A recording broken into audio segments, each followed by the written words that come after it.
a lot of good games going on. It's a lot. It's going to be hard to get them on stream. It's a lot. It's not a tough out today. Excuse me, not an easy out. Oh. Fox News alert this morning, investigators are trying to piece together why a gunman opened fire at a video game tournament in Jacksonville, Florida. Even though the motive is unknown, that's not stopping Democrats from rushing to say gun control could have stopped it. Here to weigh in, Florida Attorney General Pam Bondi. Pam, good morning to you. Good morning, Steve. Do we have any idea why this guy started shooting with a real gun after he lost a game? Well, I think you answered the question. I want to be careful what I say about a pending investigation, of course, but clearly he lost the game. He was angry. There were people there from really all over the country were in that pizza place playing the game that day. It was something going on, you know, all over the country. But people were in that particular spot who weren't Floridians when this horrible, horrible outburst happened. And this 24-year-old, apparently a resident of Baltimore, Maryland, and I understand the authorities have searched his house, are in the process of searching his house as well.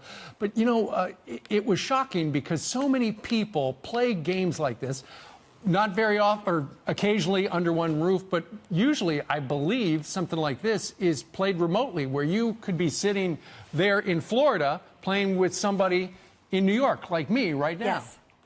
Yes, and I have friends' kids who play different games, but all of these games, parents need to be really careful in general on all of these games because predators can find you based on location services. So please, parents, any of these games these kids are playing, check location services. I know Minecraft, we've talked about that in the past. Right. I don't know about Fortnite, but they're playing all over the country. And the scary thing is they could find out where your 13-year-old is sitting at home playing that game. That's right. So that's something very important, too, in general, on all of these games. And if a parent can't figure out how to do it, ask your child who plays the game all the time. Right. Take me into settings and show me how to disable that.